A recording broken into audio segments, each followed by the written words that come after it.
Very often in the sciences, we come across very big numbers, numbers that have a lot of zeros in them, and we want a convenient way to express those. Here's an example. The mass of our sun is about this many kilograms. Now, just to get a feel for how big that is, let's make a comparison. Here is a 1 liter bottle of water, and 1 liter weighs 1 kilograms.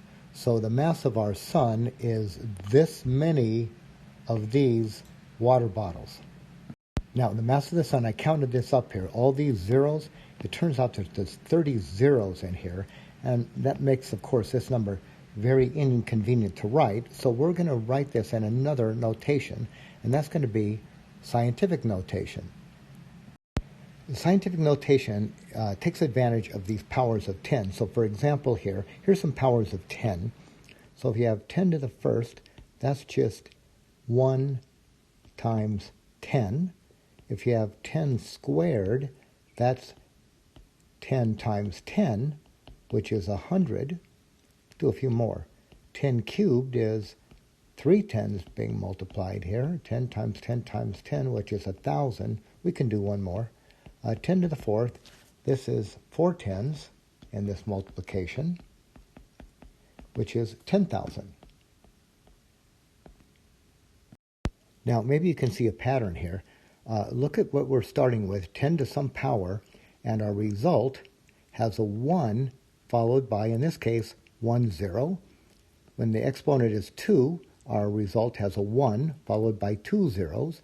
When the exponent is 3, our result has a 1 followed by just 3 zeros, and 4, a 1 followed by 4 zeros, so dot, dot, dot. You probably get the idea now. So we can write this number here as 10 to the 30th, right? So dot, dot, dot, we would get 10 to the 30th. That's going to be a 1 followed by 30 zeros. But our number here, the mass of the sun, is twice this. We have twice that. So we're going to write ours as, let me see if I can write it, as 2 times 10 to the 30th. So, and then if we follow that with kilograms, we are now representing the mass of the sun with this notation rather than this rather awkward notation. So we're going to say this. We're going to say that a number is in scientific form if it can be written like this, and we will write it like this.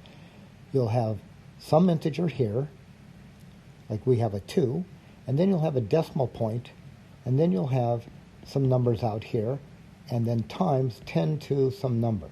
Now the number here to the left of the decimal point has to be an integer between 1 and 9. No zeros, right? No zeros. So we could have numbers, 1, 2, 3, 4, 5, 6, 7, 8, 9, then a decimal point, and then some other numbers. And then out here, times 10 to some number. So our example with the mass of the sun is 2, and really we could write 2.0 times 10 to the 30th. Here's another example. We could have 5.17 times 10 to the 4th. We could have 8.061 times 10 to the 23rd.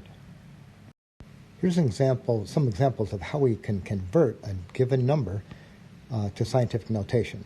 Now this number here really is this number. There's a decimal point right here, right? We just don't typically write it there. But what we're going to do is move this decimal point 1, 2, 3, 4, 5, 6. So I'm going to write it now as 8.35. Now I'm stopping right here, right? Because remember our form goes like this. We have an integer, 1 through 9, decimal point, and then some other numbers over here. So that's what I've got. I've got an integer here between 1 and 9. And then I've got my decimal point, and then I've got some other numbers. And then I have times 10 to the, now how many places did we move this? So just count. 1, 2, 3, 4, 5, 6. So we'll have 10 to the 6th. Let's try another one. Now this number here, pretty big number. There's an implied decimal point, and that decimal point is going to be right here. Now let's move it. Let's count. We're going to move it 1, 2, 3, 4, 5, 6, 7, 8, 9. I'm moving it right here to be 4.0, 4.2. And this is the proper form, right? Because I have some number and then the decimal point and then some other numbers. Now, remember what you want here is you want a non-zero number and then the decimal point. So I'm going to move this decimal point until I get one non-zero digit to the left. So I'm not moving it here because there would be 2. I want only 1. So I'm going to have 4.2 times 10 to the, how many places did we count? 1, 2, 3, 4, 5, 6, 7, 8, 9. So times 10 to the 9th. Now, look at this number here. This number is not quite in scientific notation, right? We have a number times 10 to the 5th, but this form here is not the proper form. Remember what we're looking for.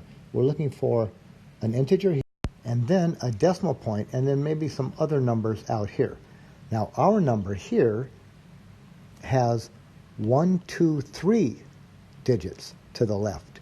So it's like we started to get in scientific form, but didn't quite make it. So where you really want the decimal point, where do we want it? We want it here and here. So we might think of what we did was this.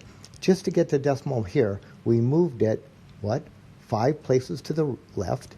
Right? We got it 1, 2, 3, 4, 5. That put it here, but we needed to keep going. So we really wanted 5, 6, 7.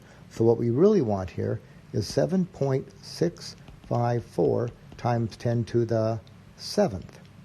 Let's just try another one of those. Look at this one here. This is not quite in scientific form, right? Because we want the decimal right here.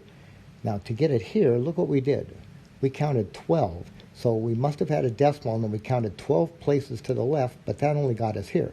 We really needed to go one more place, giving us 9.13 times 10 to the, no, 10 to the 12th just got us here. We needed to go over one more, 13.